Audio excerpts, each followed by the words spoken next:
On dirait que Dieu il est comme... Vous ne parlerez point les toilettes publiques. Alors aujourd'hui, on parle de toilettes publiques. Plus précisément 17 toilettes vraiment bizarres dans le monde. Alors on va commencer, hein, il y en a beaucoup. Alors la première nous vient de Milwaukee aux États. C'est un resto avec un thème d'espion.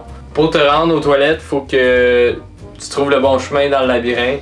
Puis il faut que tu fasses attention parce que il y aurait une porte piégée.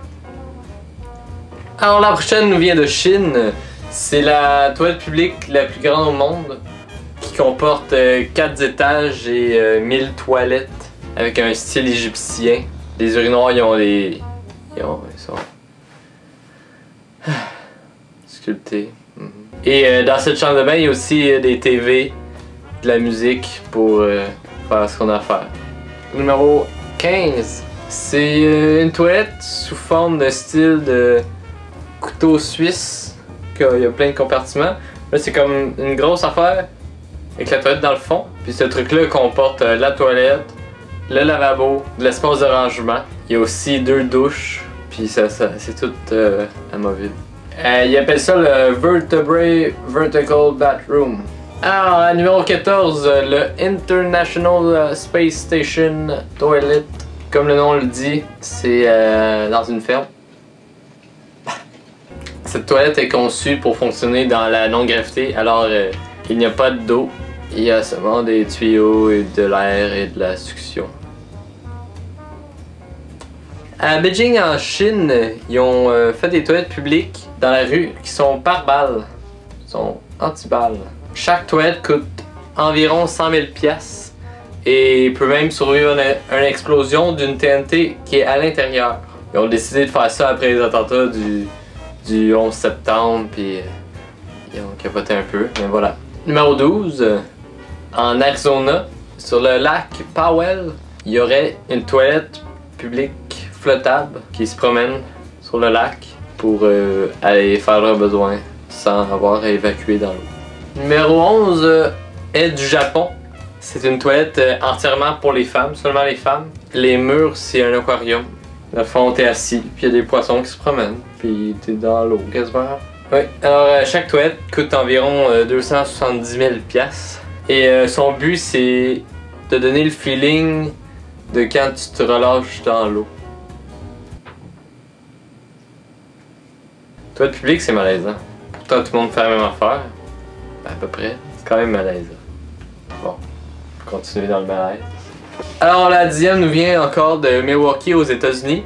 C'est une chambre de bain entièrement pro-environnement. L'eau qui est utilisée, c'est de l'eau de pluie. L'énergie, c'est tout pris par des panneaux solaires pour l'électricité. Du savon biodégradable, du papier entièrement recyclable. Même la peinture, ces murs est bonne pour l'environnement. Fait qu'aller aux toilettes n'a jamais été aussi bon pour l'environnement. Et la 9e nous vient de l'Antarctique. En fait, c'est une cabine urinale.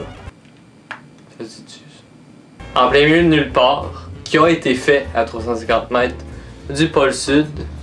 Et cette toilette se rapproche de 10 mètres à chaque année. La prochaine est spéciale, il y en a à plusieurs endroits dans le monde. Dans le fond, c'est que après l'utilisation de ta chambre de bain, il y a des bancs et des tablettes de bois qui sortent par-dessus, disons, ta toilette, ton lavabo ou ta douche, et recouvrent et peut être utilisé comme une pièce bien normale. C'est quand même une chambre de bain.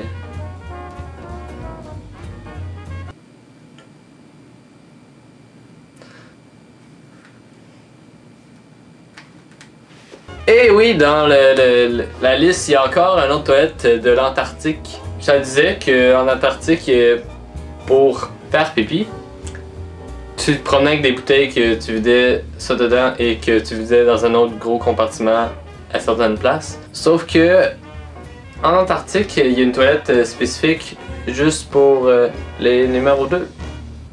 Maintenant, on va aller quelque part qui fait un peu plus beau. À Milan, en Italie, il y a une chambre de bain qui est recouverte. Les murs sont recouverts de bambou en or. Cette chambre de bain, c'est la chambre de bain signée Dolce & Gabbana que les stars utilisent et que tu peux aller faire tes besoins à la même place que Paris Hilton. Non, tu t'en vas pas là. Non. Bon, numéro 5 nous vient de New York City, qui s'appelle Bar 89, qui consiste à avoir des portes de toilettes publiques transparentes. Non, mais en fait, c'est du cristal liquide entre deux fenêtres, puis ils utilisent la diffusion de lumière dedans pour rendre ça plus opaque quand il y a quelqu'un, pour ainsi cacher et le rendre plus visible quand il n'y a pas personne. Numéro 4, ça s'appelle le Urilift Public Pop-Up Toilette. Dans le fond, c'est des urinoirs qui sortent du sol entre 10h et 3h du matin pour fitter avec les heures des bars et se promener entre les bars et aller aux toilettes dans la rue. Numéro 3 nous vient de l'Ohio. C'est une toilette publique déguisée en tant que toilette chimique. Tu penses que c'est une toilette chimique, quand tu l'ouvres, ça rase un corridor et tu arrives dans une grande toilette publique bien normale et bien nettoyée. Et le numéro 2 vient de Washington, au Columbia Tower, au 76e étage et plus. Les toilettes ont une vue sur la ville au complet. Dans le fond, tu vas aux toilettes puis tu regardes dehors, tu vois tout. Et le numéro 1, que je trouve très comique, vient de la Suisse. Et c'est une toilette publique sur la rue, sur le trottoir. Vu de l'extérieur, c'est un cube miroité. Mais quand t'es à l'intérieur, c'est les fenêtres. Fait que dans le fond, le monde ne te voit pas, mais toi tu les vois pendant que t'es aux toilettes. Alors, l'internet, on peut trouver n'importe quoi, puis ça me tentait de parler de toilettes publiques. Alors voilà. Et n'oubliez pas de laisser les commentaires, suggestions en bas et de me suivre ici sur YouTube en vous abonnant. Sinon, vous pouvez également me suivre sur Twitter. Les liens sont dans la description en dessous. Et c'est ça. Alors je vous dis à la prochaine et s'il vous plaît, lavez-vous les mains avant de sortir.